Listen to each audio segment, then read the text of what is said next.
쓰레기통에서 울음소리가 들렸습니다. 순금 팔찌를 한 신생아를 안아 올린 순간 제사임이 완전히 뒤덮일 줄은 몰랐죠. 일주일 후 뉴스를 보고 저는 그 자리에 주저앉고 말았습니다. 시작 전 시청해 주시는 선생님께 진심으로 감사 인사 올립니다. 시작합니다. 쓰레기통에서 울음소리가 들렸습니다. 생후 한 달도 안 된 아기였습니다. 새벽 4시 폐지 리어카를 끌던 제 손이 멈췄어. 반바람이 뼛속까지 파고들었고 썩은 음식물 냄새가 코를 찔렀어요. 쓰레기통 안에서 나는 가나픈 울음소리. 검은 봉투를 찢자 분홍색 다미에 쌓인 작은 생명체가 보였습니다. 아기의 창백한 얼굴에는 푸른 빛이 돌았어요. 떨리는 손으로 아기를 들어 올렸습니다. 그때 팔목에서 반짝이는 것이 보였습니다. 순금 팔찌였습니다. 가로등 불빛 아래에서 자세히 들여다보니 특이한 문양이 새겨져 있었어요. 이건 어디서 본 것 같은데 제 심장이 미친 듯이 뛰기 시작했습니다. 이 아기는 그냥 버려진 게 아니었어요. 일주일 후 전국이 발칵 뒤집혔습니다. 대한민국 5대 재벌 태강그룹 회장의 손자가 실종됐다는 뉴스가 모든 채널을 장악했죠. 화면에 나온 팔찌 사진을 보는 순간 제 온몸이 얼어붙었습니다. 제가 구한 아기가 바로 그 실종된 재벌 3세였어요. 그때는 몰랐습니다. 이 아이가 제 삶을 완전히 뒤바꿔 놓을 줄은, 그리고 제가 거대한 음모의 한가운데 서게 될 줄은, 매일 새벽 3시에 일어나는 게 일상이 된 지 3년째였어. 정민수 1월 8살 한때는 서울대의 의대생이었지만 지금은 폐지를 줍는 청년이 되어 있었습니다. 녹슨 리어카를 끌고 골목을 돌 때마다 의대 시절이 떠올랐어. 하얀 가원을 입고 병원 복도를 걷던 자신의 모습이 꿈처럼 아득했어요. 민수야, 넌 최고의 의사가 될 거야. 아버지의 자랑스러운 목소리가 귀가에 맴돌았습니다. 하지만 아버지의 회사가 부도가 났고 이후 심장마비로 돌아가신 아버지의 죽음은 모든 것을 앗아갔어요. 등록금은커녕 생활비조차 마련할 수 없었고 결국 의대를 포기해야 했습니다. 그날 밤 저는 한강다리에서 서울대의 합격증을 불태웠어요. 타오르는 종이를 보며 눈물을 흘렸던 기억이 아직도 생생했죠. 이제 과거는 잊자. 혼자 말을 하며 다시 리어카를 밀기 시작했습니다. 강남 뒷골목은 폐지가 많이 나오는 곳이었어요. 부자들은 멀쩡한 물건도 쉽게 버렸고 그것이 저에게는 생기수단이 되었습니다. 오늘도 여느 때처럼 쓰레기통을 뒤지고 있었어요. 그런데 이상했. 평소와 달리 한 쓰레기통 앞에 검은 승용차가 서 있었고 누군가 급하게 무언가를 버리고 떠난 흔적이 있었습니다. 쓰레기통 뚜껑을 열자 희미한 울음소리가 들렸습니다. 처음엔 고양이인 줄 알았어요. 하지만 곧 사람의 울음이라는 걸 깨달았습니다. 아기 울음소리였어요. 검은 봉투를 찢는 제 손이 떨렸습니다. 분홍색 담요가 나왔고 그 안에는 정말로 아기가 있었어요. 생후 한 달도 채 되지 않아 보이는 신생아였습니다. 아기의 입술은 파랗게 질려 있었고 호흡이 불규칙했어요. 의대생 시절 배운 지식이 즉각 떠올랐습니다. 저체온증 증상이었어요. 당장 체온을 올려야 했죠. 저는 급히 제 거도 올 벗어 아기를 감쌌습니다. 그리고 아기의 목 뒤를 받쳐 기도를 확보했어요. 괜찮아, 괜찮아, 내가 지켜줄게. 아기에게 속삭했습니다. 그때 아기의 손목에서 감춰져 있던 반짝이는 것이 보였어요. 순금으로 만든 팔찌였습니다. 일반 팔찌가 아니었죠. 정교한 문양이 새겨져 있었고 안쪽에는 작은 글씨들이 빼곡히 적혀 있었어요. 버린 사람은 이 팔찌가 있는 줄 몰랐을 거라 확신했습니다. 의료 지식이 있던 저는 아기의 상태를 빠르게 파악했습니다. 다행히 생명에는 지장이 없었지만 빨리 따뜻한 곳으로 옮겨야 했어요. 아기를 품에 꼭 안고 체온을 나눠주며 생각했습니다. 누가 이런 짓을 한 거지? 이렇게 귀한 팔찌를 한 아기를 왜 아기의 숨소리가 점점 안정되기 시작했어요. 제품 안에서 아기는 울음을 그치고 잠이 들었습니다. 그 순간 이상한 힘이 들었어요. 이것은 단순한 우연이 아니라 하늘이 준 두 번째 기회 같았지. 아기를 안고 서 있는데 갑자기 아내 얼굴이 떠올랐어요. 3년 전 임신 8개월이었던 아내 수진이가 했던 말이 생생하게 기억났습니다. 너, 여보, 우리 아기 태어나면 예쁜 팔찌 하나 해주지. 평생 가지고 다닐 수 있는 특별한 거로 만삭의 배를 쓰다듬으며 행복해하던 아내 미소가 눈앞에 어른거렸어요. 하지만 그 행복은 오래가지 못했습니다. 병원에서 돌아오던 길 신호를 무시한 트럭이 우리 차를 들이받았어요. 저는 기적적으로 살아났지만 아내와 뱃속의 아이는 그 자리에서 숨을 거뒀습니다. 민수야, 우리 아기 꼭 만나고 싶었던 구급차 안에서 아내가 남긴 마지막 말이었어요. 그날 이후 저는 모든 것을 포기했습니다. 의대도 미래도 꿈도 모두 의미가 없어졌죠. 그런데 지금 제품 안에는 버려진 아기가 있었어요. 마치 하늘에서 아내가 보낸 선물처럼 느껴졌습니다. 아기의 따뜻한 체온이 제 가슴 깊은 곳에 얼어붙은 감정을 녹이는 것 같았어요. 수진아, 이 아이를 내가 지켜도 될까? 하늘을 올려다보면 물었습니다. 바람이 불어와 제 머리카락을 쓰다듬었어요. 아내가 대답하는 것 같았. 이것은 분명 하늘이 준 두 번째 기회였어요. 병원에 가야 할까, 경찰에 신고해야 할까, 한참을 고민했습니다. 하지만 팔찌를 다시 보는 순간 뭔가 이상한 예감이 들었어. 이 아기는 그냥 버려진 게 아니었습니다. 누군가 의도적으로 버린 것 같았어요. 제가 사는 곳은 고시원 같은 작은 월세방이었어요. 하지만 따뜻했고 아기를 돌볼 수 있는 최소한의 공간은 있었습니다. 일단 아기를 데려가기로 결심했죠. 잠깐만 있어. 경찰을 신고하면 너는 어디로 가게 될까? 보육원 아니면 아기를 내려다보며 중얼거렸어요. 이런 팔찌가 있다는 건 이 이기의 부모가 부자의 가능성이 컸습니다. 그렇다면 왜 버렸을까요? 복잡한 사연이 있을 것 같았어요. 그리고 무엇보다 이 아기를 보는 순간부터 묘한 운명을 느꼈습니다. 마치 이 아이를 만나기 위해 제가 이 시간 이 장소에 있었던 것처럼요. 결국 저는 아기를 품에 꼭 안고 집으로 향했습니다. 새벽 거리는 고요했고 가로등 불빛만이 우리의 길을 비춰주었어요. 이것이 제 인생을 완전히 바꿔놓을 선택이 될 줄은 그때 꿈에도 몰랐습니다. 집에 도착하자마자 해야 할 일이 태산이었어요. 분유, 기저귀, 아기 옷 아무것도 없었습니다. 다행히 24시간 편의점이 근처에 있었어요. 신생아용 분유 있나요? 편의점 알바생이 이상한 눈으로 쳐다봤습니다. 새벽에 혼자 온 남자가 신생아 분유를 사는 게 의아했을 거예요. 조카가 갑자기 왔어요. 어색하게 둘러댔죠. 분유를 타서 아기에게 먹이는데 대시절 소화과 실습이 떠올랐어요. 신생아, 수요 자세, 트림시키는 법, 체온 확인하는 잊고 있었던 지식들이 하나둘 대사를 안았습니다. 이제부터 내 이름은 민우야. 민우야. 민우, 재성을 따서 지은 이름이었어요. 아기는 배가 부르자 다시 잠이 들었습니다. 작은 숨소리가 방 안을 채웠어요. 그날 밤 저는 한시도 잠들지 못했습니다. 아기를 지켜보며 생각했어요. 이것은 분명 하늘이 준 두 번째 기회야. 이번에는 절대 놓치지 않을 거야. 민우가 울음을 터뜨렸습니다.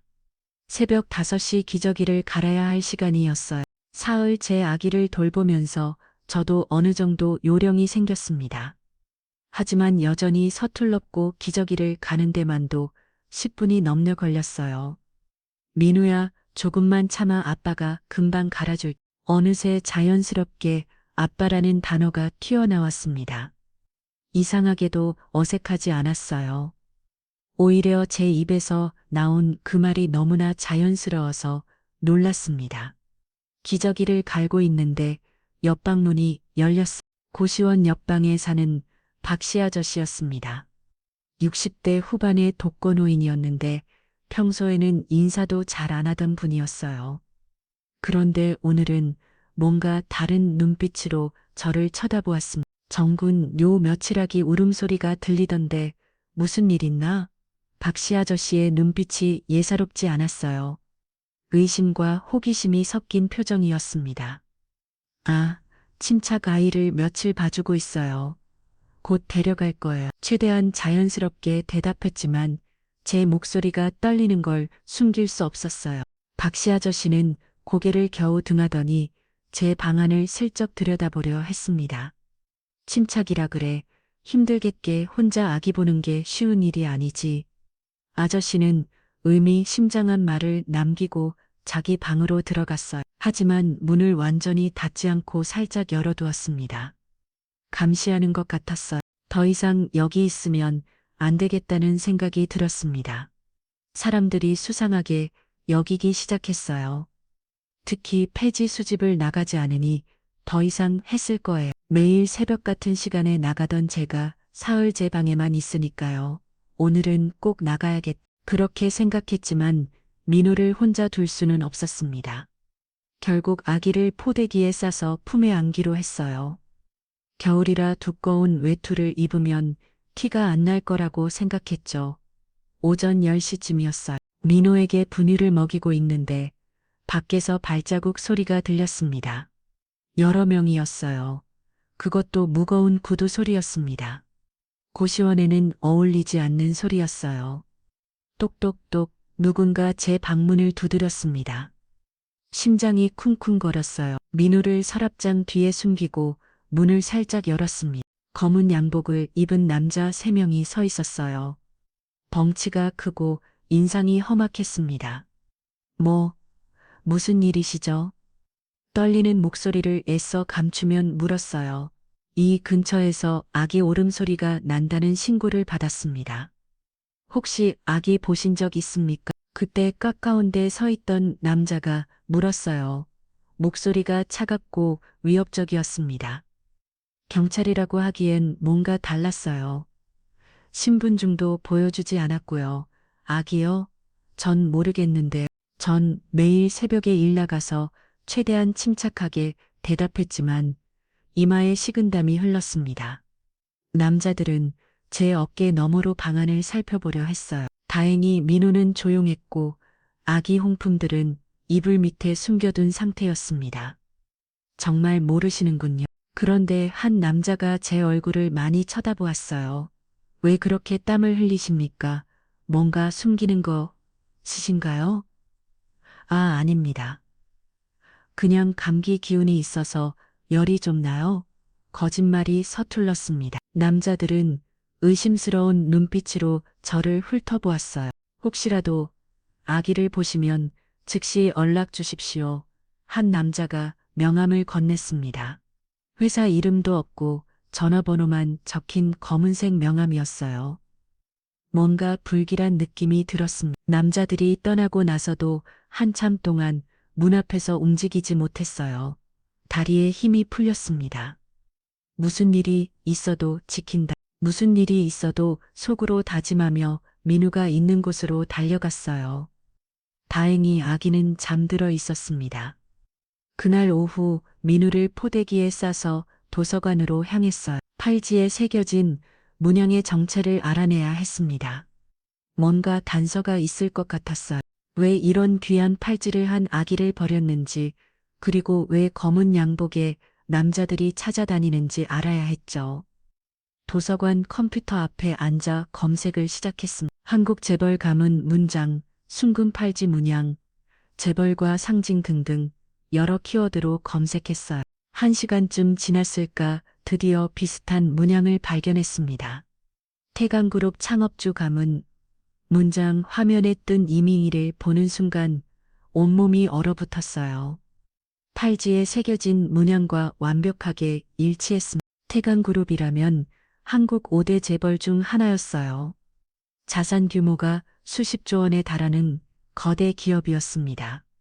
떨리는 손으로 더 검색했어요. 태강그룹 후계 구조, 태강그룹 3세 그러다가 충격적인 기사를 발견했습니다. 2달 전 기사였어요. 태강그룹 장남 부부 등남 3대 경영 세습구도 확정. 기사에는 태강그룹 회장의 장남 부부가 아들을 낳았다는 내용이 있었습니다. 그리고 이 아이가 태강그룹의 미래를 이어갈 3세라고 써 있었어요. 또 다른 기사도 있었습니다. 태강그룹 둘째 아들 경영권 경쟁에서 밀려나 퍼즐 조각이 맞춰지기 시작했어요.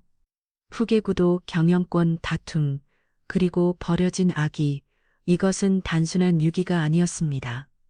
거대한 음모가 숨어 있었던 거예요. 제가 구한 아기는 바로 태강그룹의 적동 후계자였던 것입니다. 무서웠어요. 그리고 동시에 분노가 치밀었습니다. 돈과 권력을 위해 갓 태어난 아기를 버리다니 어떤 인간이 그럴 수 있단 말입니까? 민호를 내려다보니 더욱 마음이 아았어요. 이 작고 연약한 생명이 어른들의 욕심 때문에 죽을 뻔했다는 사실이 너무나 끔찍했습니다. 도서관에서 나와 집으로 돌아오는 길 계속 뒤를 돌아봤어요. 누군가 따라오는 것 같은 느낌이 들었습니다. 편집 중인가 싶었지만 실제로 검은 승용차 한 대가 계속 뒤를 따라오고 있었어요. 집에 도착해서 민호를 침대에 눕혔습니다. 아기는 까만 눈동자로 저를 빨리 쳐다보았어요. 마치 모든 것을 알고 있는 것 같은 눈빛이었습니다. 민호야, 내가 누군지 이제 알 것 같아. 너는 태강그룹의 진짜 상속자구나. 누군가 너를 없애려고 했어. 하지만 걱정 마. 내가 지켜줄게. 아기에게 속삭했어요. 민호는 작은 손으로 제 손가락을 꽉 잡았습니다. 그 작은 힘이 너무나 강하게 느껴졌어요. 무슨 일이 있어도 지킨다. 내가 내 아빠가 되어줄게. 진짜 아빠보다 더 잘 키워줄게. 눈물이 났습니다. 죽은 아내와 아이 생각이 났고, 그리고 이야기의 미래가 걱정됐어요. 창밖을 내다봤습니다. 고시원 앞에 검은 승용차가 서 있었어요. 낮에 봤던 그 차였습니다. 누군가 감시하고 있었어요. 커튼을 재빨리 쳤습니다. 심장이 미친 듯이 뛰었어요. 도망쳐야 하나, 아니면 버텨야 하나, 고민이 됐습니다. 하지만 지금 나가면 더 위험할 것 같았어요. 일단은 기다리기로 했죠. 뭔가 돌파구가 생길 거라고 믿었습니다. 무슨 일이 있어도 지킨다, 민호야. 내가 이 세상에서 제일 안전한 곳은 내 품이야. 아기를 꽉 안았어요. 밖에서는 겨울 바람이 울부짖었지만 제 품 안에 민호는 따뜻하고 안전했습니다. 그날 밤 겨우 잠이 들었다가 꿈을 꼈어요. 아내 수진이가 나타났습니다. 하얀 원피스를 입고 있었는데 임신했을 때 자주 입던 그 옷이었어요. 민수야, 잘하고 있어. 아내가 미소 지으며 말했습니다. 꿈속에서도 아내는 아름다웠고 목소리는 여전히 따뜻했어요. 수진아, 보고 싶었어. 정말 많이 보고 싶었어. 아내에게 달려가려 했지만 발이 움직이지 않았습니다. 그 아이를 잘 키워줘. 그 아이도 우리처럼 부모를 잃었어. 하지만 너라면 좋은 아빠가 될 수 있을 거야. 아내 몸이 점점 투명해지기 시작했어요. 가지마, 제발 가지마. 또 소리쳤지만 아내는 계속 멀어져 갔습니다. 사랑해, 민수야. 늘 곁에서 지켜보고 있을게. 그 아이를 바로 하늘이 보낸 선물이. 눈을 떨을 때 배기가 눈물로 젖어 있었어요. 옆에서는 민우가 곤히 잠들어 있었습니다. 아기의 평화로운 얼굴을 보니 마음이 놓았어. 창밖을 보니 새벽이 밝아오고 있었습니다. 검은 차는 여전히 그 자리에 있었어요.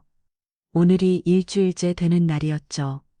뭔가 결정적인 일이 일어날 것 같은 예감이 들었어. 아침 7시 민우에게 분유를 먹이고 있었어요.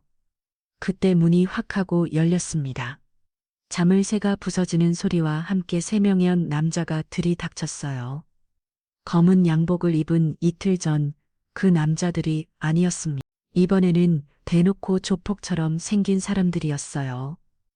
야, 새끼야. 아기 어디 있어? 선두에선 남자가 고함을 질렀습니다. 흙터가 가득한 얼굴에 검은이가 번쩍했어요. 손에는 야구 방망이를 들고 있었습니다. 제가 민우를 등 뒤로 숨기며 일어섰어요. 누구세요? 여긴 제 집인데 무단 침입이에요. 지금 당장 나가지 않으면 경찰에 신고합니다. 경찰, 부하, 남자들이 비우셨어요. 야, 이 새끼가 아직도 상황 파악을 못하네. 너 지금 누구 물건 가지고 있는지 알아? 무슨 소리예요? 전 아무것도 모릅니다. 최대한 모르는 척 했지만 이미 그들이 민우를 다지러 왔다는 걸 알았어요. 시간 없어.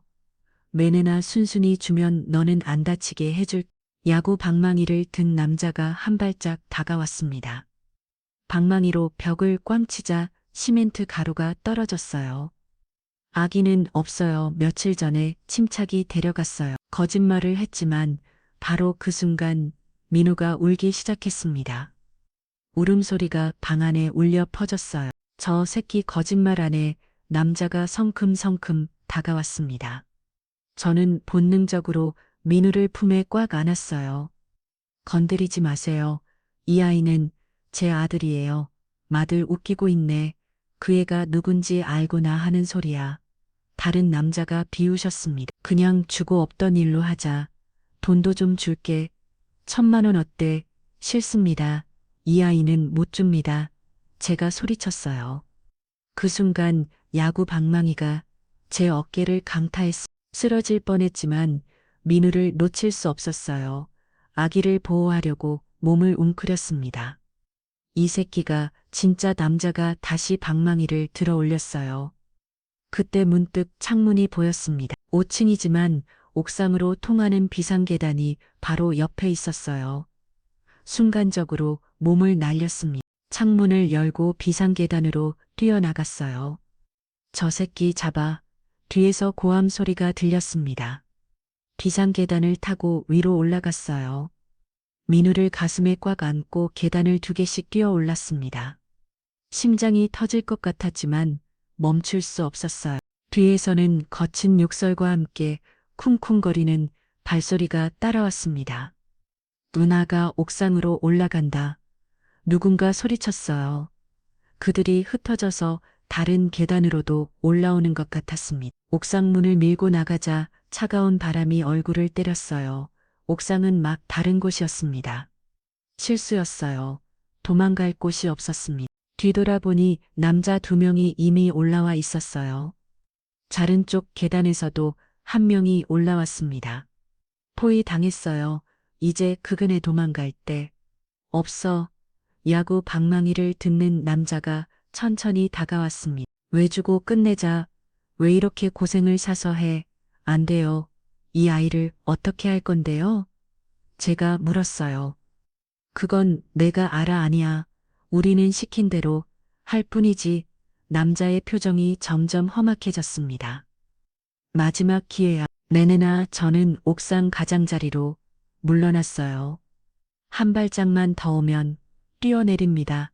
난간을 잡고 위협했죠. 물론 진짜로 뛰어내릴 생각은 없었지만 다른 방법이 없었습니다. 미친놈이 진짜로 남자들이 당황했어요. 그때 갑자기 옥상 문이 벌컥 열렸습니다. 무슨 일이야? 여기서 뭐 하는 거예요? 고시원 주인 아주머니였어요. 60대 할머니였는데 항상 무서운 인상이었습니다. 그런데 지금은 천사처럼 보였어요. 아, 저희는 조폭들이 당황했습니다. 민수 씨 괜찮아요? 어머 아기도 있네. 아주머니가 저에게 다가왔어요. 경찰에 신고했어요. 곧 올 거예요. 멀리서 사이렌 소리가 들렸습니다. 진짜인지 거짓인지 모르겠지만 조폭들의 얼굴이 굳었어요. 시발 짜증나네. 야, 이거 끝이 아니야. 조만간 다시 올 거니까 가구에 남자들이 서둘러 계단을 내려갔습니다. 아주머니가 저를 부축했어요. 민수 씨, 도대체 무슨 일이에요? 이 이야기는 누구고 아주머니 정말 설명하기 복잡한데 숨이 차서 제대로 말을 할 수 없었어요. 민우는 놀랐는지 계속 울고 있었습니다. 일단 내려가요. 아기가 추워 보인 아주머니의 도움으로 방으로 돌아왔어요. 하지만 방은 엉망이 되어 있었습니다. 더 이상 여기 있을 수 없었어요. 고민 끝에 경찰서로 향했습니다. 이제는 혼자 힘으로 민우를 지킬 수 없다는 걸 깨달았어요. 하지만 경찰에게 모든 걸 말할 수도 없었습니다. 민우가 태강구를 푸게 자라는 사실을 밝히면 더 복잡해질 것 같았어요. 어떻게 오셨습니까? 당직 형사가 물었습니다. 40대 중반의 형사였는데 날카로운 눈빛이 인상적이었어요. 제가 위험을 받고 있어요. 아이 때문에 더듬거리며 말해내. 무엇을 어디까지 말해야 할지 몰라서 말이 꼬였어요. 아이요. 이야기가 누구죠? 형사가 민우를 가리켰습니다. 제 제조가예요. 부모님이 사고로 돌아가셔서 제가 돌보고 있어요. 거짓말이 술술 나왔습니다. 하지만 형사의 눈빛은 의심으로 가득했어요. 신분증 좀 보여주시고 아기 출생 신고서나 가족관계 증명서 있으면 가져와 주세요. 형사가 서류를 요구했어요. 당연히 그런 게 있을 리 없었습니다. 지금은 없는데 나중에 가져올게요. 식은땀이 흘렀어요. 형사가 저를 빨리 쳐다봤습니다. 혹시 이 아기 본인 자녀 아니죠? 최근에 아기 관련해서 이상한 신고가 몇 개 들어왔거든요. 심장이 콩 내려앉았어요. 무슨 신고요? 그건 말씀드릴 수 없고 일단 정확한 조사가 필요할 것 같습니다. 아기를 잠시 보호소에 맡기시고 안 됩니다. 제가 갑자기 소리쳤어요. 아기는 절대 맡길 수 없어요. 형사의 표정이 더욱 의심스러워졌습니다. 왜 그렇게 민감하게 반응하십니까? 뭔가 숨기는 게 있으신가요? 더 이상 있으면 안 되겠다는 생각이 들었어요. 죄송합니다. 제가 예민했네요. 다시 생각해보고 오겠습니다. 서둘러 일어났죠. 잠깐 아직 조사가 형사가 불렀지만 저는 민을 안고 경찰서를 나왔습니다. 뒤에서 형사가 누군가와 통화하는 소리가 들렸어요. 불안했습니다. 대학 동기 준호에게 연락했어요. 대 시절 유일하게 연락이 닿는 친구였습니다. 다행히 그는 작은 창고를 가지고 있었어요. 당분간 거기 숨어 있기로 했습니다. 민수야, 도대체 무슨 일이야? 갑자기 숨겨달라니. 준호가 걱정스럽게 물었어요. 복잡한 일이 있어. 며칠만 있다가 갈게. 자세한 설명은 하지 않았습니다. 준호를 위험에 빠뜨리고 싶지 않았어요. 창고는 좁고 춥지만 고시원보다는 안전했어요. 준호가 가져다 준 전기 장판과 이불로 임시 거처를 만들었습니다. 분유와 기저귀도 충분히 준비했어요.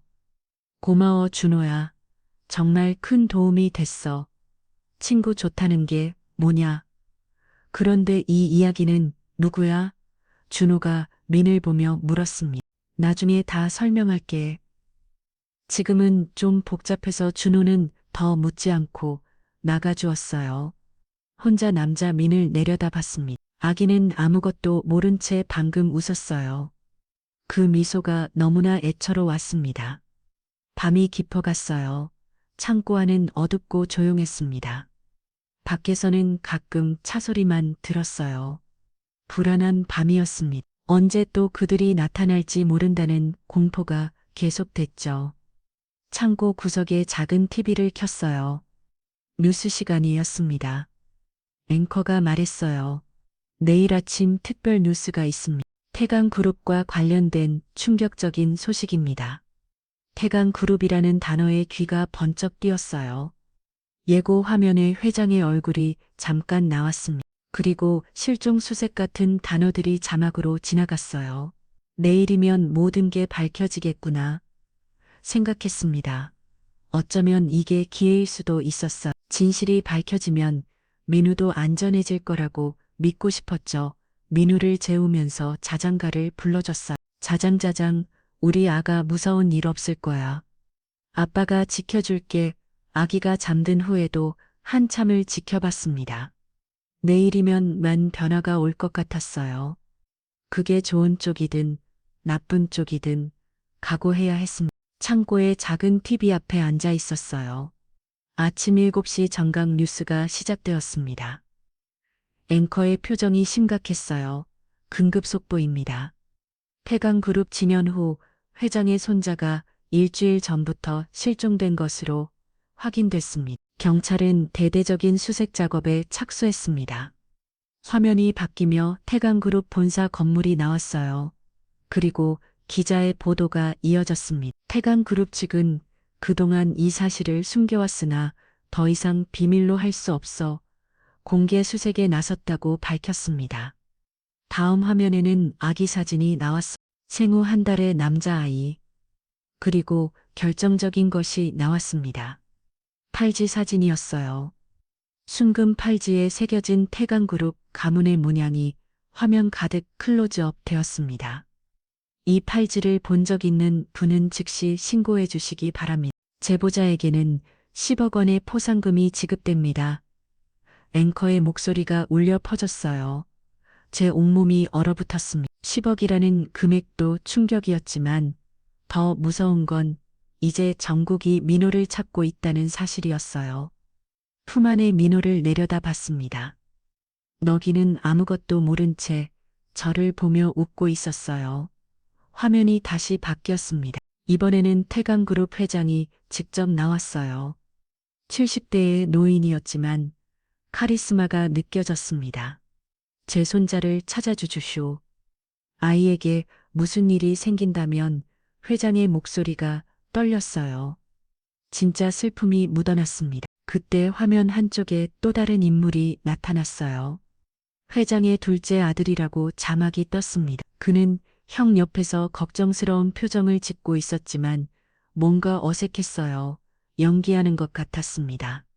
저희는 조카를 반드시 찾을 겁니다. 범인은 절대 용서하지 않겠습니다. 둘째 아들의 목소리에는 분노가 담겨 있었어요. 하지만 그 분노가 누구를 향한 것인지 알 수 없었습니다. 방송이 끝나고 저는 결심했어요. 직접 회장을 만나야겠다고. 이대로는 민호도 저도 위험했습니다. 진실을 밝히는 것만이 유일한 길이었어요. 민호를 포대기에 단단히 싸서 품에 안았습니다. 팔찌는 주머니 깊숙이 넣었어요. 그리고 태강그룹 본사로 향했죠. 태강그룹 본사는 여의도에 있었어요. 60층이 넘는 거대한 빌딩이 하늘을 찌를 뜯어서 사 있었습니다. 정문에는 이미 취재진들이 몰려 있었어요. 경찰차도 여러 대 보였습니다. 숨을 깊이 들이마시고 정문으로 걸어갔어요. 그런데 경비원 2명이 저를 가로막았습니다. 어디 가십니까? 신분증을 보여주세요. 저 회장님을 만나야 합니다. 손자에 관한 일로 왔습니다. 떨리는 목소리로 말했어요. 경비원들의 표정이 변했습니다. 뭐라고요? 손자 관련이라고요? 그들은 즉시 무전기를 들었어요. 정문에 수상한 사람이 있습니다. 아기를 데리고 왔는데 순식간에 검은 양복을 입은 사람들이 몰려왔어요. 보안팀이었습니다. 따라오세요. 그들은 저를 건물 안으로 데려갔죠. 로비는 대리석으로 장식되어 있었고 천장에는 거대한 샹들리에가 빛나고 있었어요. 하지만 감상을 여유는 없었습니다. 보안팀은 저를 별도의 방으로 안내했어요. 아기를 보여주세요. 보안팀장이 명령했습니다. 저는 조심스럽게 포대기를 열었어요. 민호의 얼굴이 드러났습니다. 이 아이가 팀장의 눈이 커졌어요. 잠깐만요. 그는 다시 무전기를 들었습니다. 대표님 빨리 오셔야 할 것 같습니다. 잠시 후 문이 벌컥 열렸어요. TV에서 본 그 사람이었습니다. 태강그룹 둘째 아들 진현석 전모였어요. 그의 표정은 차가웠습니다. 제가 아기를 구했습니다. 일주일 전 쓰레기통에서 제가 설명하려 했지만 진현석이 갑자기 소리쳤어요. 이놈이 범인이다. 유괴 범을 잡았다. 뭐라고요? 아니에요. 전 아기를 구한 거예요. 저는 필사적으로 항변했습니다. 하지만 진현석은 듣지 않았어요. 일주일이나 숨겨놓고 이제 와서 나타나 돈이 목적이었겠지. 10억 포상금 때문에 진현석의 목소리에는 독이 묻어 있었습니다. 아니에요. 아기는 버려져 있었어요. 쓰레기통에 거짓말 그만해.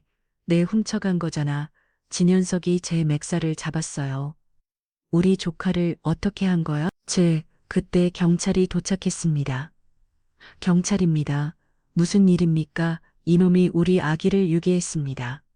체포해 주세요. 진현석이 외쳤어요. 형사가 제게 다가왔습니다. 민수 씨 맞으시죠? 어제 경찰서에 오셨던, 어제 만났던 그 형사였어요. 그의 표정에는 역시라는 표정이 역력했습니다. 형사님, 오해예요. 전 정말 아기를 구한 거예요. 증거가 있어요. 주머니에서 팔찌를 꺼내려 했지만 경찰관들이 제 팔을 잡았습니다. 일단 서까지 가서 이야기합시다. 형사가 수갑을 꺼냈어요. 차가운 새가 제 손목을 조였습니다. 민호야, 아기가 갑자기 울기 시작했어요. 저와 떨어지는 게 싫은 것 같았습니다. 괜찮아, 민호야. 아빠가 금방 돌아올게. 진현석이 아기를 빼앗으려 했어요. 내 조카를 내놔. 안 돼요. 당신이 버린 거잖아요. 제가 소리쳤습니다. 순간 진현석이 얼굴이 굳었어요. 하지만 곧 다시 분노한 표정을 지었습니다. 미친놈이 무슨 소리를 하는 거야. 당장 끌고 가. 경찰이 저를 끌고 나갔어요. 뒤돌아보니 민우가 계속 울고 있었습니다. 그 울음소리가 심장을 찢는 것 같았어요. 민우야, 조금만 기다려. 내가 꼭 돌아올게. 경찰차에 타면서 회장이 로비로 내려오는 것을 봤습니다. 하지만 이미 늦었어요. 저는 유괴범이 되어 경찰서로 연행되고 있었죠. 경찰서 취조실은 차갑고 삭막했어요. 형광등 불빛이 너무 밝아서 눈이 아팠습니다.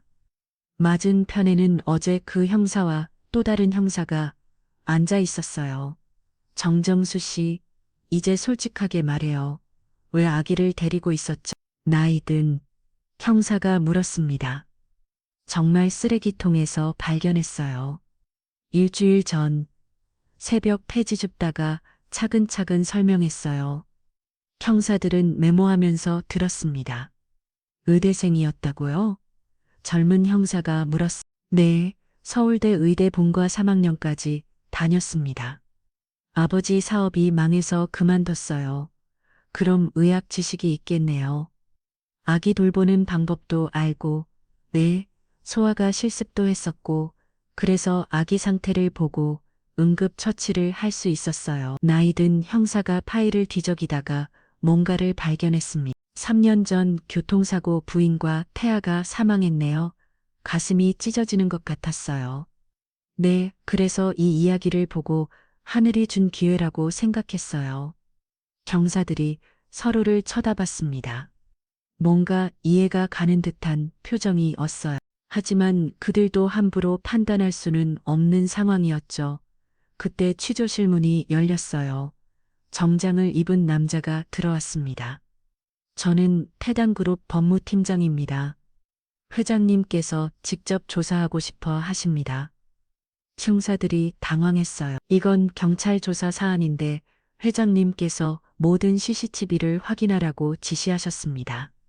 일주일 전부터 모든 기록을 법무팀장의 목소린 단호했습니다. 밖에서 진현석의 목소리가 들렸어요.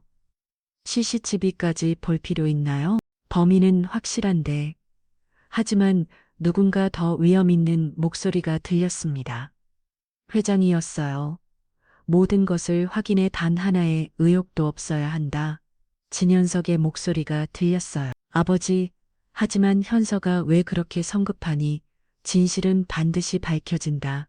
문득 희망이 생겼습니다. CCTV에는 분명 제가 아기를 발견하는 장면이 있을 거예요. 그리고 그 전에 누군가 아기를 버리는 장면도 있을 거고요.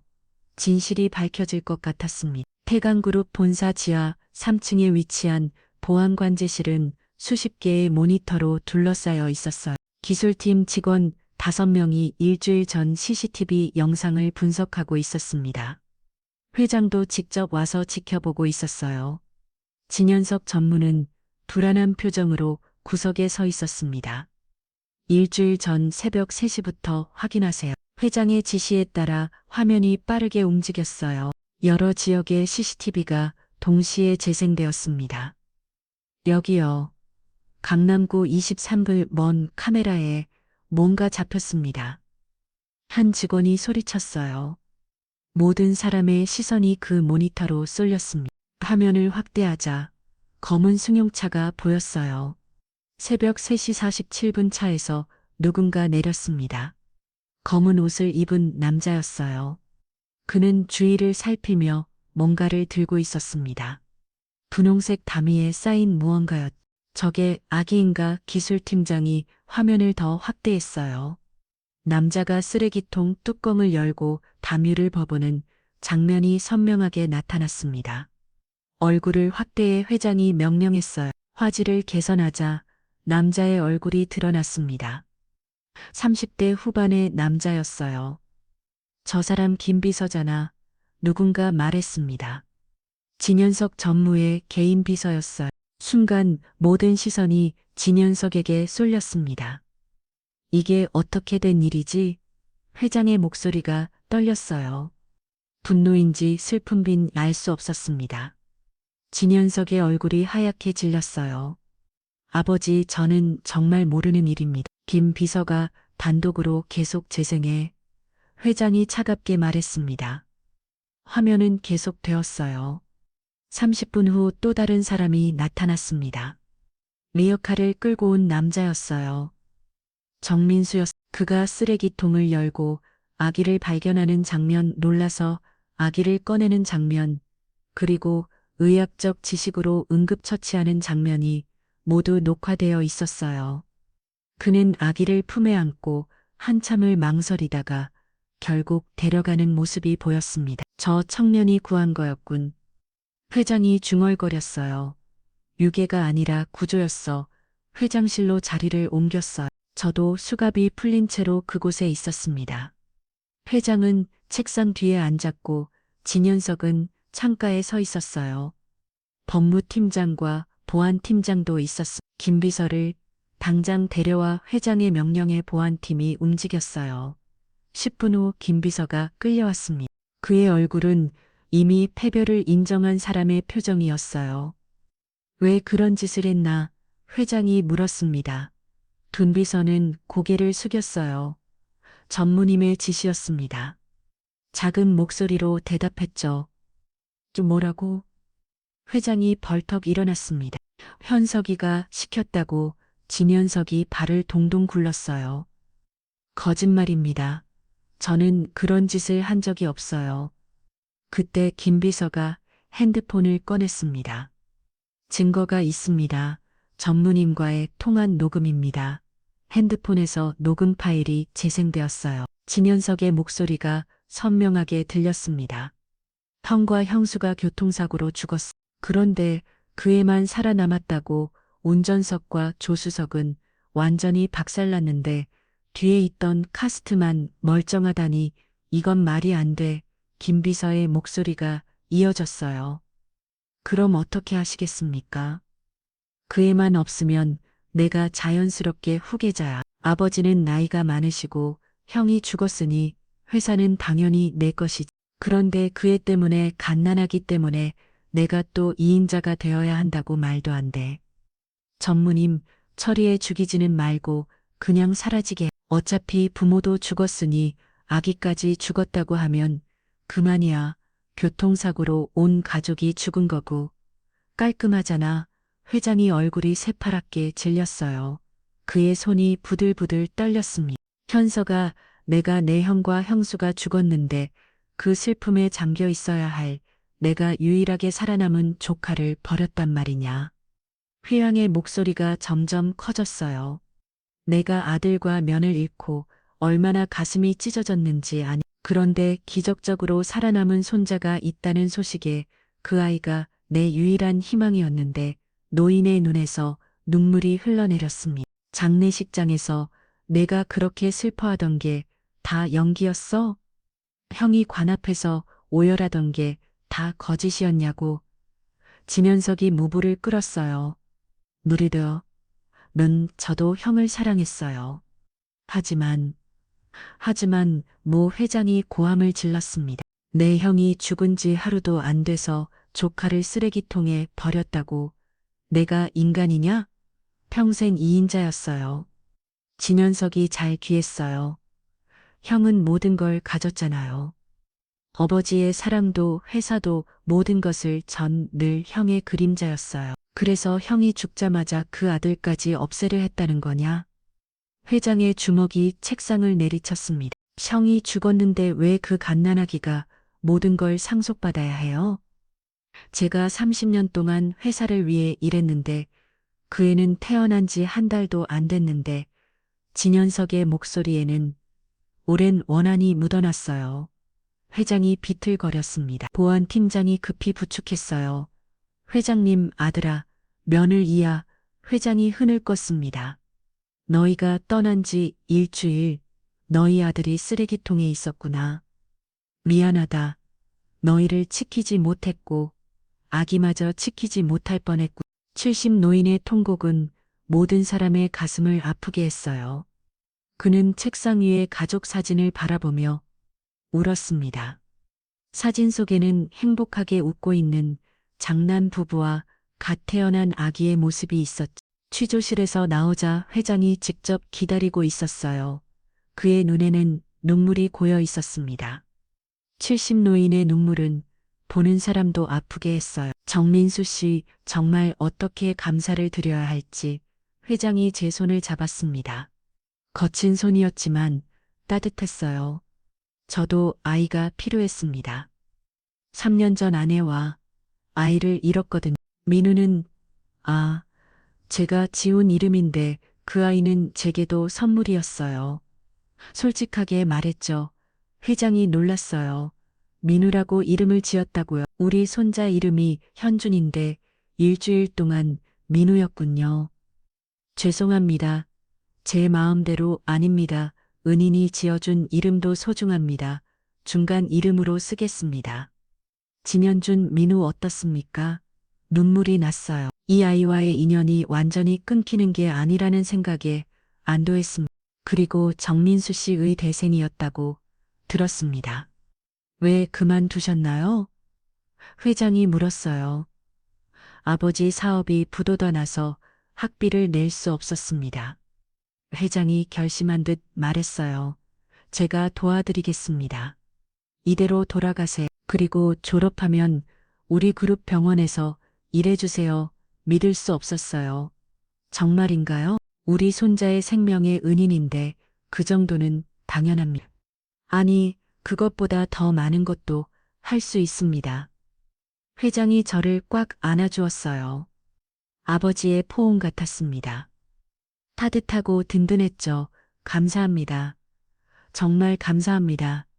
회장의 목소리가 떨렸어요. 임시 보호소로 갔어요. 민우, 아니 현준이가 그곳에 있었습니다. 아기를 보는 순간 가슴이 뭉클했어요. 일주일 동안 정이 든 아이였죠. 민우. 제가 부르자 아기가 제 목소리를 알아듣는 듯 고개를 돌렸어요. 작은 손을 뻗으며 옹알이를 했습니다. 회장이 조심스럽게 아기를 안았어요. 우리 손자, 우리 현준이. 회장의 눈에서 눈물이 흘렀습니다. 할아버지가 미안하다. 너를 지키지 못해서. 회장이 아기에게 속삭였어요. 아기는 할아버지의 수염을 만지며 가르르 웃었습니다. 제가 아기를 안고 있던 추억이 떠올랐어요. 새벽의 수요, 기저귀 갈기, 자장가 모든 순간이 소중했죠. 정민수 씨도. 안아보세요. 회장이 아기를 제게 건넸습니다. 아기를 안는 순간 눈물이 터졌어요. 민우야. 아니, 현준이 이제 진짜 가족품으로 가는구나. 행복해야 해. 아기의 이마에 입을 맞췄죠. 경찰서 앞에는 취재진이 몰려 있었어. 진현석 전무가 연행되는 장면을 찍기 위해서였습니다. 수갑을 찬 그의 모습은 초라했어요. 유기치사 미수 혐의를 인정하십니까? 기자가 물었. 진현석은 고개를 숙인 채 아무 말도 하지 않았어요. 김 비서도 함께 연행되었어요. 그는 모든 것을 자백했습니다. 전무님이 후기 구도에서 밀리자 극단적 선택을 했습니다. 저는 그저 지시를 따랐을 뿐입니다. 저녁 뉴스는 이 사건으로 도배되었어요. 재벌가의 추악하는 모, 아기를 버린 삼천, 폐지 죽는 청년인 선행 등의 제목이 화면을 채웠습니다. 정의는 실현되었습니다. 하지만 씁쓸한 뒷맛이 남았어. 가족이 가족을 해치려 했다는 사실이 너무나 슬펐습니다. 다음 날 아침 회장이 저를 태강구를 본사 최상층에 있는 회장실로 초대했어요. 거대한 창문으로 서울 전경이 한눈에 들어왔습니다. 회장은 창가에 서서 먼 곳을 바라보고 있었어요. 정민수 씨 어제 밤새 생각했습니다. 회장이 돌아서면 말했어요. 당신이 단순히 우리 현준이를 구해준 것이 아니라는 걸 깨달았어요. 무슨 말씀이신지 제가 조심스럽게 물었습니다. 당신은 우리 감을 아니 저를 구해준 겁니다. 회장의 목소리가 떨렸어요. 아들과 면을 잃고 만약 손자마저 잠었다면 저는 살아갈 이유가 없었을 겁니다. 그리고 회사는 그런 악마 같은 놈의 손에 넘어갔겠죠. 회장이 책상으로 걸어가 서랍에서 몽개를 꺼냈어요. 계약서였습니다. 제 개인 비서가 되어주세요. 회장의 갑작스러운 제안에 놀랐어요. 회장님, 저는 의대 중퇴자의 뿐입니다. 경영도 모르고 아닙니다. 회장이 단호하게 말했어요. 당신은 가장 중요한 것을 알고 있어요. 사람을 사랑하는 마음, 생명을 귀하게 여기는 마음. 그것이 진정한 경영의 시작입니다. 회장이 계약서를 제 앞으로 밀었습니다. 연봉란을 보는 순간 숨이 멎을 뻔했어요. 폐지를 주어 하루 10,000원도 벌기 힘들었던 제게 이것은 상상도 못한 금액이었습니다. 이건 너무 많습니다. 아닙니다. 오히려 적습니다. 회장이 미소 지었어요. 그리고 이것도 있습니다. 또 다른 서류를 꺼냈습니다. 서울대 의대 복학 추천서였어. 내년 봄 학기부터 복학할 수 있도록 이미 학교 측과 이야기했습니다. 학비는 우리 재단 장학금으로 전액 지원하고 생산비도 따로 드리겠습니다. 비서일은 공부에 지장 없는 선에서만 하면 됩니다. 눈물이 났어요. 포기했던 꿈이 다시 눈앞에 나타났습니다. 회장님, 이건 정말. 그리고 한 가지 더. 회장이 따뜻한 목소리로 말했어요. 현준이가 자라면서 당신을 계속 만났으면 생명의 은인이자 일주일 동안의 아버지였으니까요. 더 이상 참을 수 없었습니다. 눈물이 쏟아졌어요. 감사다. 정말 감사합니다. 회장이 다가와 제 어깨를 두드렸어요. 울지 마세요. 당신은 그럴 자격이 있습니다. 아니, 이것보다 더 많은 것을 받을 자격이 있어요. 오후에는 언론 인터뷰가 잡혔어요. 회장이 직접 기자회견을 열어 진실을 밝히기로 했습니다. 대회실에는 수십 명의 기자가 몰려 있었어요. 이분이 우리 손자를 구해준 은인 정민수 씨입니다. 회장이 저를 소개했습니다. 플래시가 터졌어요. 한 기자가 물었습니다. 정민수 씨, 왜 바로 신고하지 않으셨나요? 아기를 보는 순간 제가 잃은 아이가 생각났습니다. 그리고 이 아기한테도 뭔가 사연이 있을 것 같았어요. 순금 팔찌를 한 아기를 버릴 리 없잖아요. 떨리는 목소리로 대답했죠. 폐지를 주우며 생활하셨다고요? 다른 기자가 물었어요. 네, 의대를 중퇴하고 아내를 잃고 삶의 의미를 찾지 못했습니다. 그런데 이 아이를 만나고 다시 살아야 할 이유를 찾았어요. 회장기 마이크를 잡았습니다. 정민수 씨는 진정한 영웅입니다. 자신도 어려운 상황에서 남을 도왔습니다. 이것이 진정한 인간의 품격입니다. 기자회견이 끝나자 제 핸드폰이 미친 듯이 울렸어요. 의대 동기들이었습니다. 민수야, 뉴스 봤어. 내가 그런 일을 자랑스럽다. 친구야, 보컬한다며 기다릴게. 3년 만에 듣는 친구들의 목소리에 또 눈물이 났어요. 저녁 뉴스 시간 제 이야기가 전국에 방송되었습니다. 폐지 줍던 의대생의 기적, 진정한 선행의 의미 같은 제목이 화면을 채웠죠. 한 달 후 진현석과 김비서의 재판이 열렸어요. 법정은 방청객으로 가득했습니다. 저도 증인으로 출석했어요. 피고인 진현석은 유기치사 미수 아동학대, 상속 관련 사기 등의 혐의가 모두 인정됩니다. 판사의 목소리가 법정에 올렸어. 진현석은 고개를 깊이 숙이고 있었습니다. 한 달 사이 많이 야유었어요. 형과 형수의 교통사고, 직구 생존한 조열을 유기한 것은 인간으로서 상상할 수 없는 잔혹한 범죄입니다. 피고인 진현석에게 징역 15년을 선고합니다. 재판장님 진현석이 고개를 들었어요. 한 번만 아버지를 한 번만 보게 해주세요. 하지만 회장은 법정에 없었습니다. 그는 이미 둘째 아들과의 연을 끊었죠. 치고인 김모 씨는 징역 7년을 선고합니다. 검사가 추가로 발언했어. 진현석 피고인의 재산은 피해자인 조카에게 전액 귀속됩니다. 태강그룹 지분 역시 몰수됩니다. 수십억 원의 재산이 한순간에 사라졌어요. 진현석은 모든 것을 잃었습니다. 형에 대한 질투가 만든 비극적 결말이었. 법정을 나오며 방청객 중 한 사람이 말했습니다. 인가움 보내요. 악은 결국 벌을 받는다니까. 회장이 마련해진 아파트는 강남의 고급 아파트였어요. 30평대 아파트였지만 저에게는 궁전 같았습니다. 고시원 쪽방에서 살던 책에 이것은 꿈만 같았어요. 이사 도와주러 왔어. 의대 동기들이 찾아왔어요. 준호를 비롯해 5명이나 왔습니다. 야, 정민수 영웅 되셨네. 친구들이 장난스럽게 말했어요. 작은 방 하나를 아기방으로 꾸몄습니다. 현준이가 자주 올 수 있도록 아기 침대와 장난감을 준비했어. 벽에는 일주일 동안 찍었던 사진들을 걸었죠. 이 방은 언제나 현준이 방이야. 혼잣말을 했습니다. 거실에는 책상을 놓았어요. 의대 복학을 위해 다시 공부를 시작해야 했습니다. 3년 만에 펼쳐보는 의학서적이 반가웠어요. 회장이 보냈는 가정부 아주머니가 왔습니다. 앞으로 제가 도와드릴게요. 공부에만 집중하세요. 저녁이 되자 회장이 현준이를 데리고 방문했어요. 우리 현준이가 은인 아저씨 집 구경 왔어요. 아기를 안으니 정말 행복했습니다. 일주일의 기억이 고스란히 남아있는지 아기도 제기 편안하게 안겼어요. 일주일 후 특별한 만남이 있었어요.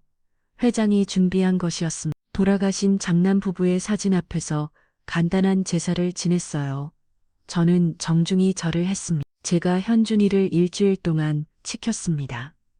이제는 회장님께 잘 돌려드렸습니다. 회장이 눈물을 훔쳤어요. 아들아, 며느리야, 이분이 현준이 은인이다. 너희가 보낸 천사였어. 향을 피우며 기도했습니다. 현준이를 잘 키울게. 부모님처럼 훌륭한 사람으로 회장이 서리를 꺼냈어요. 정민수 씨를 현준이의 법적 후견인으로 지정하고 싶습니다. 놀랐습니다. 회장님, 그건 만약 나에게 무슨 일이 생기면 현준이를 부탁합니다. 당신이야말로 진정한 보호자니까요. 책임감이 무거웠지만 영광이었습니다. 최선을 다하겠습니다. 봄이 왔어. 서울대 의대 캠퍼스의 벚꽃이 만개한 3월.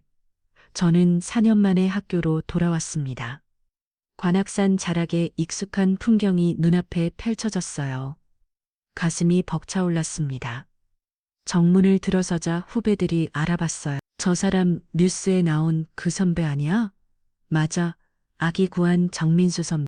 뭔가 4학년으로 복학하는 날 학장실로 불려갔습니다. 학장님은 따뜻한 미소로 맞아주셨어요. 정민수 학생 다시 만나서 자네가 보여준 인술의 정신이야말로 우리 의대가 추구하는 가치야. 학장님의 눈가에 주름이 잡혔어요. 과분한 말씀입니다. 고개를 숙였죠. 폐강구를 회장님께서 직접 전화를 주셨다군. 자네를 잘 부탁한다고 또 금일봉 발전기금도 주셨지. 그리고 이것도 학장님이 서리를 건넸습니다. 태강의료재단 특별 장학생 선발 통지서였어요. 강의실로 들어가자 동기들이 박수로 맞았어요. 민수야, 진짜 왔구나. 준호가 달려와 안았습니다. 다른 친구들도 하나 둘 다가왔어요. 4년 만이야. 그동안 정말 많은 일이 있었구나. 반장이었던 수진이가 눈물을 글썽였습니다. 아내와 이름이 같아서 가슴이 쨍했어요. 첫 수업은 소아과학이었습니다. 교수님이 저를 보고 미소 지었어요. 정민수 학생 실전 경험이 있으니 특별히 발표를 부탁하고 싶은데 신생아 저체온증 응급처치에 대해 말씀드리겠습니다. 일주일 전 현준이를 구했던 경험을 떠올리며 발표했어요. 강의실이 조용해졌습니다. 모두가 진지하게 들었죠. 훌륭합니다. 이론과 실전을 겸비한 완벽한 설명이었어요. 교수님의 칭찬에 뿌듯했습니다. 점심시간 학생의 간에서 장학금 수여식이 있었어요. 총장님이 직접 오셨습니다. 정민수 학생은 우리 대학의 자랑입니다. 어려움 속에서도 생명을 구하는 의사의 사명을 실천했습니다. 장학 증서를 받는 순간 눈물이 났어요. 포기했던 꿈이 다시 시작되는 순간이었죠. 오후에는 태강그룹 본사로 출근했어요. 회장실 옆 작은 사무실이 제 자리였습니다. 정민수 수석비서 명패가 책상 위에 놓여 있었어요.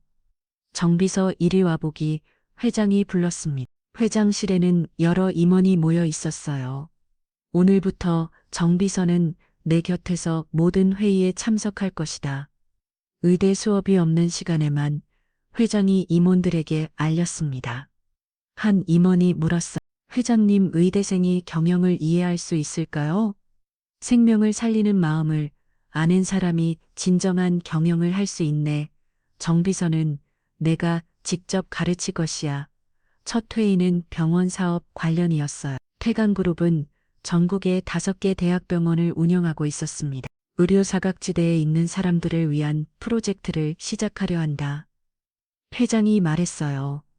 저는 조심스럽게 손을 들었습니다. 회장님 제내안이 있습니다. 네. 폐지 죽는 어르신들을 위한 무료 건강검진은 어떨까요? 회장의 눈이 반짝였어요. 계속 말해보게 제가 폐지를 주울 때 만난 어르신들 대부분이 병원을 가지 못했습니다. 돈도 없고 시간도 없어서요. 새벽부터 일하시니까요. 훌륭한 아이디어. 당장 기획하게 회장이 임원들에게 지시했습니다. 회의가 끝나고 회장이 저를 불렀어요. 정비서 자네는 현장을 알아. 그것이 진정한 자산이야. 앞으로도 주저하지 말고 의견을 말하. 매일 2시간씩 회장 곁에서 경영을 배웠어요. 숫자보다 사람을 보는, 이익보다 가치를 추구하는 법을 배웠죠. 시간이 흘렀어요. 현준이의 첫 돌잔치가 호텔에서 열렸습니다. 제게도 초대장에 왔어요. 현준이의 생명의 은인이자 일주일 아빠라고 적혀 있었습니다. 면회장에 들어서자 현준이가 보였어요. 이제 걸음마를 시작한 학기는 예전보다 훨씬 컸습니다. 현준아, 제가 부르자 아기가 고개를 돌렸어요. 그리고 놀랍게도 비틀거리며 제게 걸어왔습니다. 현준이가 팔을 벌리며 왔어요. 제가 안아올리다 까를 웃었습니다. 회장이 다가왔어요. 현준이가 정비서를 기억하는 것 같네.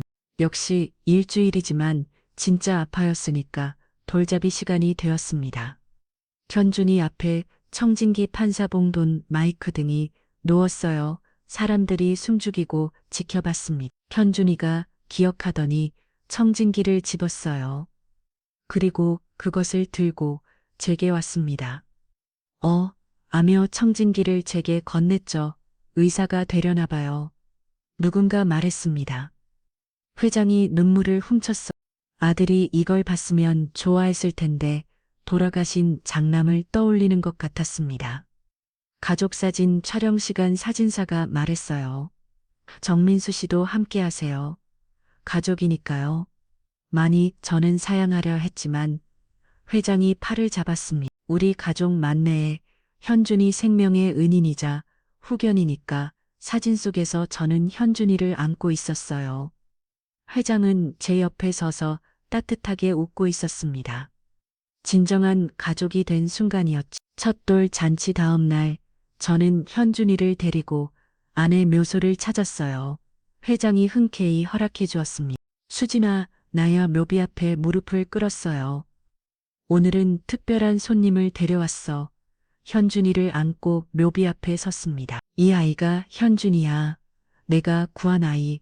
아니, 당신이 하늘에서 보내준 아이. 봄바람이 불어와 현준이의 머리카락을 흩날렸어요.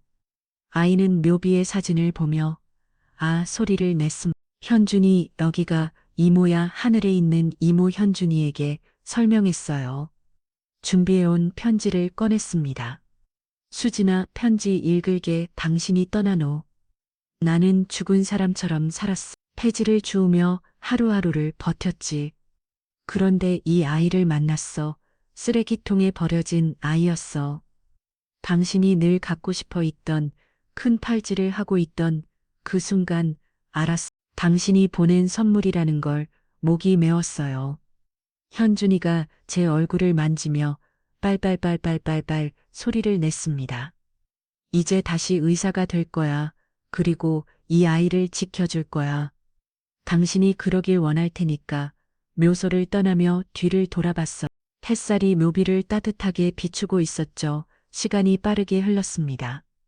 의대 졸업식 날이었어요. 드디어 의사가 오늘 입는 순간이 왔습니다. 흰 가운을 입고 거울을 봤어요. 5년 전 꿈꾸던 모습이었죠. 정민수 호명되는 순간 강당이 박수로 가득 찼습니다. 단상으로 올라가 졸업장을 받았어요. 객석에는 회장과 현준이가 있었습니다. 이제 2살이 된 현준이가 아빠하고 외쳤어요. 현준아, 오늘은 삼촌이야. 회장이 웃으며 말했지만 현준이는 계속 아빠, 물을 외쳤죠. 새로운 시작이었어요. 태강대학 병원 소아과 전공의로 첫 출근하는 날 현준이가 병원에 왔습니다. 의사 아빠 현준이가 청진기를 가리키며 말했어요. 그 순간 모든 것이 완벽했습니다. 이럴던 것들이 다른 형태로 돌아왔습니다. 태강대학 병원 소아, 청소년과 과장실 제 명패가 문 앞에 붙어 있었어요. 정민수 과장, 38배 나이에 최연소 과장이 되었습니다. 회장님의 후원이 있었지만 실력으로 인정받은 결과였어요. 선생님 회진 시간입니다. 간호사가 알려왔어요. 하얀 가운을 입고 병동으로 향했습니다. 신생아 중환자실을 지나며 그날이 떠올랐어요. 쓰레기통에서 발견한 작은 생명, 그 아이가 이제는 초등학생이 되었죠. 아빠, 진료실 문이 열리며 현준이가 뛰어들어왔어요. 진현준이 후 아이는 저를 여전히 아빠라고 불렀어요. 현준이 학교는 잘 다녀왔어? 아이를 안아 올렸습니다. 예전만큼 가벼프지 않았어요. 오늘 선생님이 우리 아빠 최고의 의사라고 했어. 현준이가 자랑스럽게 말했습니다. 뒤따라 들어온 회장님이 웃으셨어요. 우리 현준이가 자랑을 많이 하나 보네. 회장님도 많이 늙으셨어요. 이제 80을 넘긴 나이. 하지만 손자를 보는 눈빛은 여전히 따뜻했습니다. 회장님, 오늘 정기검진 결과 나왔습니다. 모든 수치가 정상입니다. 제가 차트를 보여드렸어요. 자네 덕분이야. 주치가 있으니 든든해. 회장님이 제 어깨를 두드리셨습니다. 현준이가 청진기를 가지고 놀기 시작했어요. 나도 의사 될 거야. 아빠처럼 그 순간 병원 전체에 방송이 울렸습니다. 정민수 과장님 응급실로 와주십시오. 긴급 환자입니다. 현준아 잠깐만 할아버지랑 있어. 급히 응급실로 뛰어갔어요. 응급실에는 잘못 부부가 있었습니다. 여자가 품에 안은 것은 신생아였어요. 선생님, 우리 아기가 숨을 제대로 못 쉬어요. 아기를 받아 진찰했습니다. 호흡 곤란 증상이 있었지만 생명에는 지장이 없었어요. 신속하게 처치를 시작했죠. 산소를 공급하고 기도를 확보했습니다. 10분 후 아기의 호흡이 정상으로 돌아왔어요. 감사합니다. 선생님 부부가 눈물을 흘렸습니다. 아기는 이제 괜찮으나 하루 정도 입원해서 관찰하시면 됩니다. 안심시켜 드렸어요. 병실로 돌아오니 현준이가 기다리고 있었습니다. 아빠 아기 살렸어? 응, 살렸어. 아빠 정말 멋있어. 현준이가 제게 안겼어요. 이 순간이 제게는 가장 큰 보상이었죠. 다음 날 새벽 병원 당직 중이었어요. 새벽 4시 응급실에서 연락이 왔습니다. 과장님, 이상한 신고가 들어왔습니다. 누군가 병원 앞에 아기를 버리고 갔다고 순간 온몸이 얼어붙었어요. 그날이 떠올랐습니다. 급히 병원 입구로 달려갔죠. 정문 앞 벤치에 작은 바구니가 놓여 있었어요. 담요에 쌓인 아기가 있었습니다. 생후 2달쯤 되어 보였어요. 아기 옷에는 메모가 붙어 있었습니다. 미안해요. 키울 수 없어요. 좋은 부모 찾아주세요. 대답이었어요. 제가 현준이를 발견했을 때와 똑같은 상황이었습니다. 아기를 안아들었어요. 다행히 건강 상태는 양호했죠. 경찰을 신고했습니다. 경비원이 다가왔어요. 제가 일단 진찰하겠습니다. 아기를 응급실로 데려갔습니다. 검사 결과 다행히 건강했어요. 하지만 영양 상태가 좋지 않았죠. 경찰이 도착했습니다. 선생님, 이야기는 보호시설로 가야 합니다. 잠깐만요. 제가 말했어요. 제가 알아볼 사람이 있습니다. 회장님께 연락 드렸어요. 회장님 병원에 버려진 아기가 있습니다. 혹시 내가 바로 가겠... 회장님의 목소리에는 결의가 담겨 있었습니다. 1시간 후 회장님이 도착하셨어요. 아기를 보시다니 눈물을 훔치셨습니다. 또 다른 현준이구나. 이 아이도 우리가 돕겠네. 퇴강복지재단에서 지원하겠어. 좋은 부모를 찾을 때까지 회장님의 결정은 빨랐어요. 경찰관이 놀랐습니다. 회장님이 직접 예전에 이 의사가 내 손자를 구했어요. 이제는 우리가 다른 아이들을 구할 차례입니다. 병원 옥상에 올라갔어요. 서울의 야경이 한눈에 들어왔습니다. 그날 밤이 떠올랐어. 폐지를 줍던 새벽 쓰레기통에서 들리던 울음소리, 순금 팔찌 주머니에서 사진을 꺼냈습니다. 현준이와 찍은 사진이었어요. 뒷면에는 운명의 시작이라고 적혀 있었죠. 그날의 선택이 옳았어. 혼자 말을 했습니다. 그때 뒤에서 발자국 소리가 들렸어요. 현준이었습니다. 아빠 여기 있었구나. 현준이 앉았어. 할아버지가 아빠 찾을 중요한 얘기가 있대. 현준이가 제 손을 잡았어요. 회장님 사무실로 갔습니다. 책상 위에는 서류가 놓여 있었어요. 정민수 과장, 이건 내 유언장이네. 회장님이 말씀하셨습니다. 자네를 현준이의 정식 보호자로 지정했어. 그리고 태강의료재단 이사장 자리도 자네에게 맡기고 싶네. 놀라서 말이 나오지 않았어. 회장님, 자네는 이미 자격을 증명했어. 생명을 구하는 마음. 그것이 진정한 리더십이야. 현준이가 제 다리를 껴안았습니다. 아빠가 이사장 되는 거야? 대박. 회장님이 웃으셨어요. 우리 현준이도 좋아하는구나. 팔찌를 꺼내 현준이에게 보여줬습니다. 예전 그 순금 팔찌였어요. 현준이 이게 내 팔찌야. 이 팔찌 덕분에 우리가 만났어. 현준이가 팔찌를 만지면 물었어요. 이게 날 지켜준 거야? 아니, 내가 날 구해준 거야. 아이를 안았죠. 그날 밤 현준이에게 편지를 썼어요.